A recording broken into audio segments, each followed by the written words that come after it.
What is going on, guys? In today's video I will show you the best onslaughter Amon build in Borderlands 4. If you're that kind of player who thrives on momentum, then this build is basically designed for you. The onslaughter plus the pyroclast setup will turn the Amon into a sprinting fire gun that tears through the enemies with the fire rockets while melting everything around you. It's chaotic, it's aggressive, and it feels incredible to play because the faster and harder you go, the stronger you actually get. Amon is an elemental class, so by default he leans into the raw elemental power. Our specific retreat build makes the fire your main weapon. With the pyroclast augment slotted into the onslaughter, every time you activate it, you instantly refill your health and the shields, then spin up a fiery storm and convert your melee into the rocket punches. The synergy here is perfect by stacking movement speed and sustain, while keeping the action flowing non-stop. And the best part is that the more you kill, the longer your action skill will last. So instead of slowing down when the things get tough, this build actually ramps up with intensity. And remember, if you want to check this build, look up the best items, the skill trees and power building, then check my link in the description.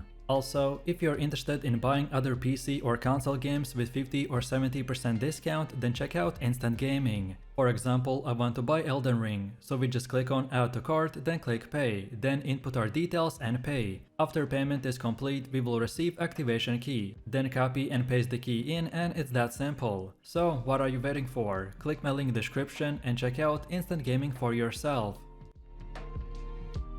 So let's take a look at our skill tree, and the backbone of this build lives in the red calamity tree, which feeds perfectly into the onslaughter's rhythm of the damage and survival. The early focus is getting you into the flow of constant speed and regen. You wanna start with Impetus, which is a skill that feels small at first, but it snowballs fast. Those first 3 points will give you a stacking movement speed and shield recovery just for being active in the fight. It immediately makes you feel more slippery and aggressive, which is exactly the tone of this build. After that, the heavy plate will add a beefy layer of protection, since the onslaughter regenerates a flat percentage of your max shields every second, so the bigger your shield pull, the more you benefit. You're not just tankier, you're actually feeding into the skill sustain loop. By the time that you unlock the pyroclast, things really click. Suddenly, every onslaughter activation will heal you to full, restore your shields and ignite the forge storm around you. It's the turning point where the build really stops being a good and becomes addictive. From there, you layer in more melee enhancers like the gut punch and the titanium knuckles, which will turn your rocket punches into the heavy hitting nukes, while debuffing enemies at the same time.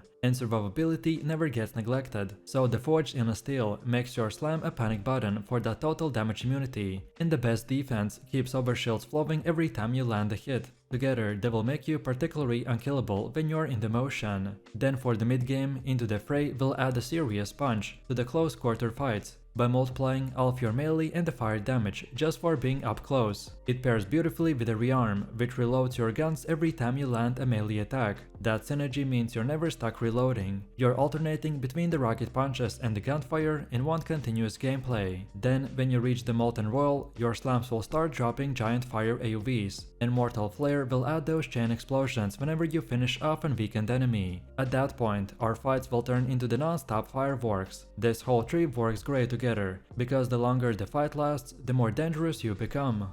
Now let's talk about equipment, because this build lives and dies by its shield. Our onslaughter's regen is based on the percentage, so the higher your shield capacity, the harder you are to take down. That means you want to hunt for turtle or adaptive shields early. We want to get pretty much anything that pushes that capacity number up. Even with the health trade-off from the turtle shields, the payoff is worth it, because you are regenerating enormous chunks per second. Then for weapons, the key is burst. So shotguns, SMGs and the hipfire sniper rifles all will fit perfectly, because you want to shoot damage between the punches without slowing the tempo. And remember, onslaughter automatically converts everything into the incendiary damage, so don't stress too much about the flash enemies. Where you need variety is encountering shields and armor, so having at least one cryo or corrosive gun for the armor targets, and one shock or the radiation option for the shielded enemies will cover your bases. Don't sleep on the underbarrels and alternative fire mods either. The Vladov tasers, corrosive Tedioker throws and even proximity mines all will slot seamlessly into the build style of chaotic and high burst combat.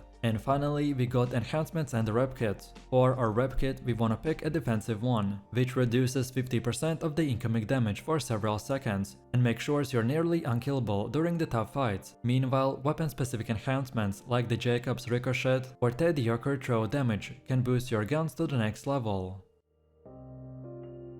The next upgrades and the class mods are where you can tune the flavor of this build. Since the playstyle is so aggressive, so healing effects are always valuable, but the real winner here is the flexibility. You wanna swap enhancements to match your guns, so if you're running a Jacob shotgun, then grab the crit ricochet buff, or if you're stacking Teddy yours, then boost the throw damage. Making a build this way will keep you versatile as you progress through the different loot drops. Class mods are harder to target early on, so just make use of whatever comes your way. Ideally, you want one that buffs your limited but impactful skills, so things like Into the Fray or the best defenses. Even a small percentage increase here can translate into a big boost for survivability or the damage.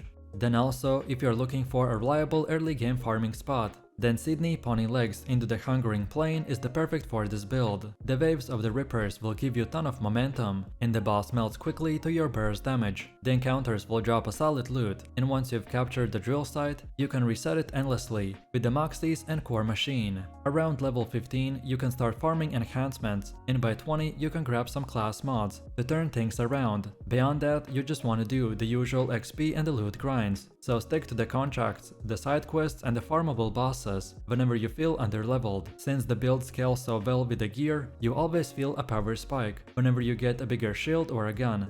And now finally, let's see how to actually play this build. The rhythm is simple but powerful, so at the start we activate Onslaughter, then dive straight into the enemies, and let the Firestorm carry us. The rocket punches will keep you mobile and deal heavy burst damage. Your guns will fill the gaps between the swings, and your shield constantly regenerates while you burn everything down. The sustain is so strong that you rarely have to disengage. Between the pyroclast full heals, overshields from the beast defenses, and your innate regen, you just keep moving forward. When things get too hairy, just slam down the forge in the steel for the total immunity. Reset it with your rep kit, and get right back into the fight. The pacing is what makes it addictive. Most builds slow down as the fight drags on. Ammo gets low, cooldowns run out and sustain dries up. But with our build, the longer it goes, the faster and stronger you get. Every kill extends Onslaughters' duration and stacks your movement speed higher. Instead of getting exhausted, the build snowballs into a blazing storm that only ends when everything else is dead.